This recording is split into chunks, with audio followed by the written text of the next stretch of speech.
Hello everyone, welcome to Weekly Cooking with Becky. As promised, we are making chicken nuggets. So we will get right to it. I will tell you that when we get to the topping, you can either do it my way, the cheap way, maybe not the best way, or just spend a little bit more time and not have to do what I did. But I will get to that when I get there. However, everybody loves chicken nuggets and everybody wants to eat them, whether they are low carb or keto or healthy living or paleo, gluten-free. A lot of people want to eat them and you go to the store and you cannot buy what is in the packages. So we are going to make them. It's a great meal for children. Serve it with, I'm trying to think, mac and cheese. Oh my goodness. So mac and cheese, you could make it cauli mac and cheese. You could cheat a little bit if you wanted to, if you're healthy living and you want to splurge but put a healthy veggie with it. We're going to do broccoli with ours tonight. Just, use whatever you want. So, but what is super important with this recipe is a couple of things that you have to have. You need a stand mixer, not a hand mixer, because we are going to mix up all the meat and a hand mixer is going to make the stuff go flying. We don't want that. So you want to have a stand mixer that has a few different attachments, and you want this guy. And I know that you're like, but that's not for meat. But trust me, you don't want the cookie one. It's not going to work. So I'm going to put this on at the end. The other thing you want is a large cookie scoop. I bought a 3-pack of cookie scoops where you have the regular 1-inch cookie scoop and then, or the 1 tablespoon one. Then you have the medium one, and then you have the large one. I actually use that one for ice cream or filling muffin cups if I wanted to make muffins. But for this one, you're going to need something about the size of 2 tablespoons, which is either a large cookie scoop or if you buy a 3-set, the one that's in the middle. So you're going to need this. So you need a stand mixer. You need this hook. You need a scoop. You'll see why later on. I think those are the main things. So let's get to it. All right. So in the bowl, I have already placed 2 pounds of ground turkey, 8 ounces of very soft cream cheese, and an egg. To that, I am going to add, I've got my seasonings here. I'm going to add a half a teaspoon of onion powder. I am going to add a half a teaspoon of garlic powder. Do the powders, not the salts. Keep that cholesterol down there. All right. Paprika. You want to add about 1/4 teaspoon of paprika or paprika. How do you say it? How do you say it? I would love to have some conversation either on Facebook or on my YouTube channel. How do you say that word? Do you say paprika? Do you say paprika? It's like pecan and pecan. Which do you say? I'm curious. Let me know in the comments. After that, you're going to want a teaspoon of salt. Remember, pink Himalayan sea salt. Not your white stuff that's all bleached and nutrients out. You want the pink Himalayan that still has nutrients, and it even has electrolytes in it, which means it helps replenish moisture to your body. Want the good stuff. And then 1/4 teaspoon of fresh cracked pepper. Once you have those in there, there are some options. I'm going to share the link. There are some options for making it spicy. Because all 3 of us are eating it, I'm keeping it here. But there are some options for chili powder or cumin or all sorts of stuff, depending on if you want to go to a certain part of the world. Cumin, if you want to go more of an Indian flavor, or spicy, you can add other stuff. So those options are all on the website. We're going to stay basic chicken nuggets. And then all of that goes in the blender. So I have 2 pounds of chicken, 8 ounces of softened cream cheese, 1 large egg, half a teaspoon of onion powder. Sorry, I'm reading off my screen. Half a teaspoon of garlic powder, 1/4 teaspoon of paprika, a teaspoon of pink Himalayan sea salt, and 1/4 teaspoon of black pepper. And we are going to blend.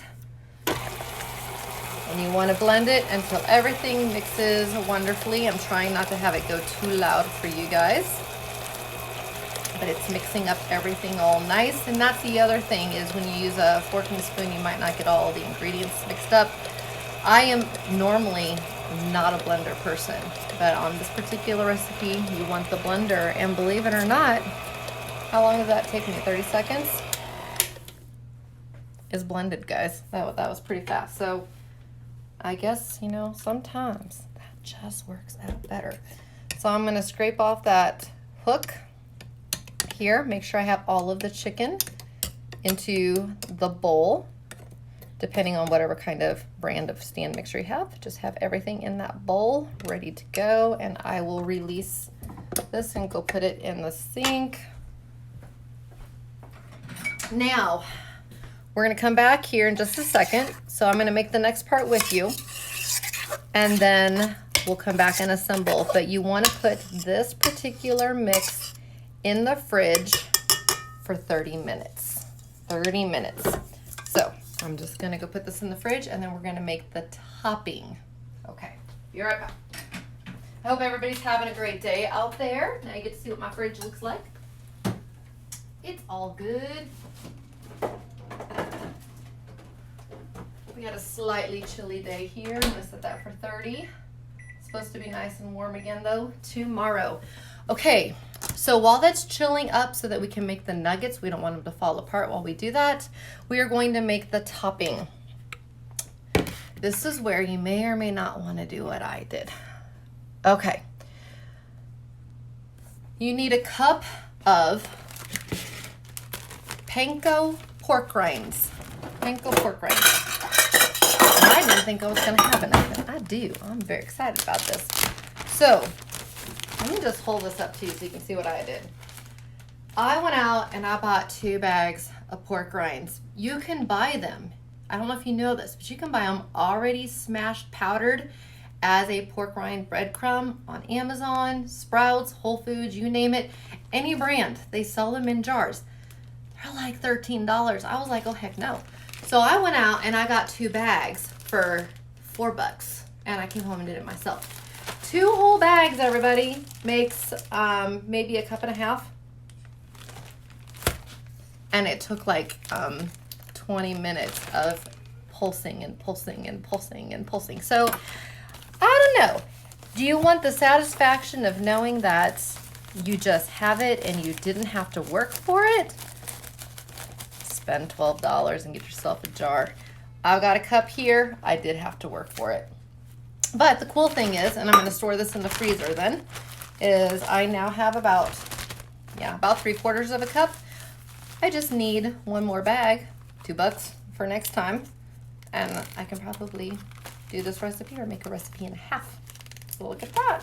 So I'm going to freeze the breadcrumbs so they stay nice and fresh and don't go bad. So you need a cup of pork rinds, just the basic pork rinds. Please do not buy them flavored. At that point, we are going to add 1/2 teaspoon of Italian seasoning. Okay, I'm gonna be honest with y'all. I love Italian seasoning. I ain't doing no half. We are going a full teaspoon here. Doesn't sound like much, but I always add more than they say. Does anybody else out there? I'm just curious. Does anybody ever add more than it says? Because there are some ingredients that you're like, oh no, I have to have my Italian seasoning. And that, for me, that's one of them. So I'm curious. Put that in the comments too. How do you say paprika? Paprika. Paprika. Do you ever add more seasonings than you should? Okay, I'm going to keep going. Back to 1/2 teaspoon of sea salt. Pink Himalayan.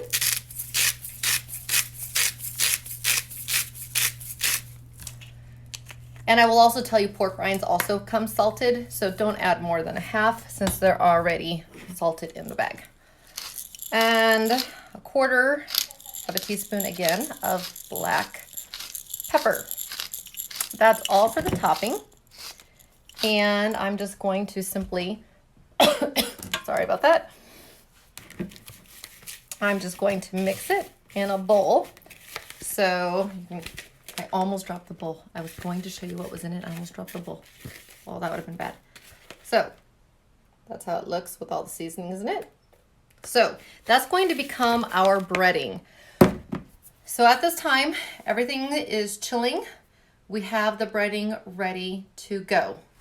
In a few moments, we will assemble it once it is done. I am now going to, now that there's about 15 minutes left, I'm going to go ahead and preheat the oven. Let me make sure I tell you the correct one, to 425. So by the time we're ready to assemble, we're also ready to bake. So I will preheat it to 425. The other thing is I will take the 2 baking pans, parchment paper, and I'm going to get them sprayed so that the grease doesn't stick, and we'll assemble them in just a moment. Okay, so the dough has chilled for 30 minutes. There is your chicken mixture. And then we have a small bowl of the breaded mixture with the pork panko, the Italian seasoning, salt, and pepper. Now, it might get a little bit messy here for a minute, but I'm going to scoop approximately 2 tablespoons. You either want a large cookie scoop, or like I said, if you buy the 3-pack set, the one in the middle. And I'm literally just going to plop it directly into the pork panko and roll it around. Once I do that, I just transfer it onto the baking sheet and I press down. These are going to be very large nuggets, just to give you a heads up. They're gonna be very, very big. They're probably like, I'm looking at it now, probably the size of 2 regular nuggets. I don't know. They're definitely on the bigger side. That's okay. We like chicken nuggets. So you just place them. And so what I'm gonna do is I'll just show you what 2 of them look like really quickly. But you place them on here and they're pretty big. So I'm gonna place all of them on here and then I will come back and tell you about the cooking and the nutrition. Okay, I now have both sheets fully loaded. I will say that 2 tablespoons. Next time I might just do 1 tablespoon. I know she says 2 tablespoons on the recipe, but these are like mini hamburgers. However, you can't go wrong with a chicken nugget, ranch dressing, or some sugar-free barbecue sauce. Oh my land, all of that would be good to have with it. Do make sure you press them down though, because you want, regardless of size, you want to be able to cook it correctly. So 425, I'm going to set it for 15 minutes. And at the 15-minute mark, I will flip them and bake another 10, so a total of 25. And I can always just check the temperature on the chicken.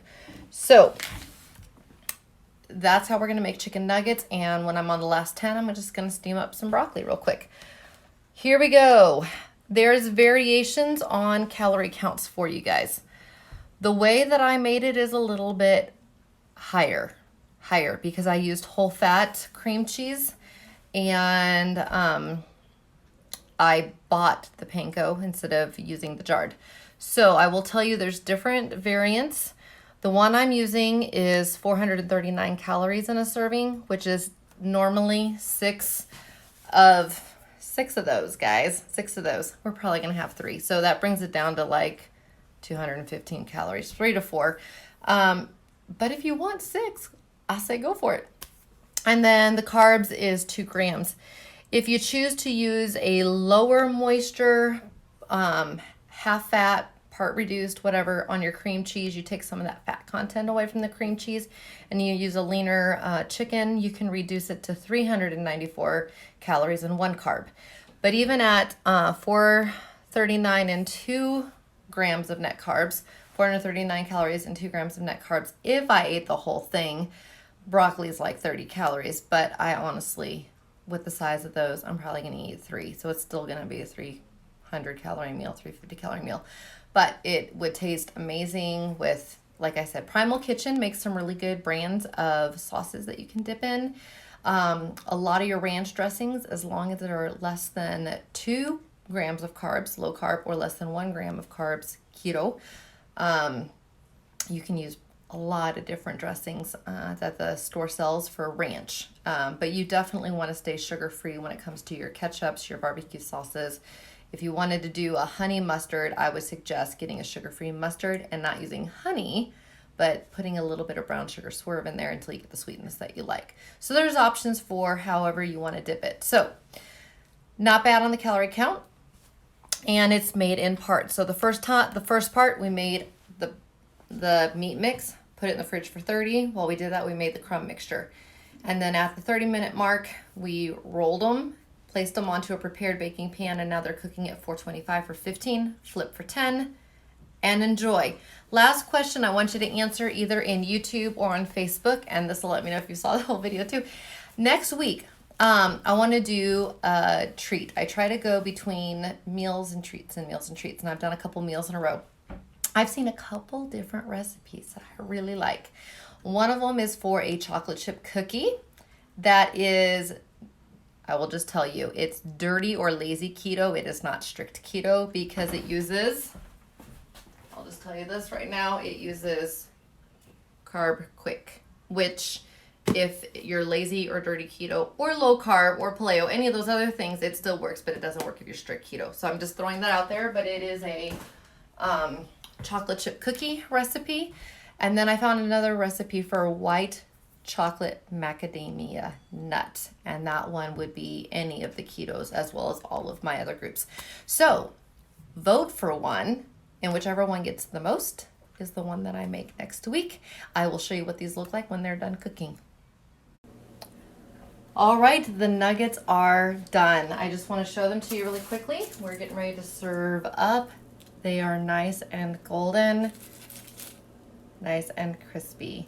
So feel free to have your nuggets with a side of your choice and enjoy. Thanks, everyone.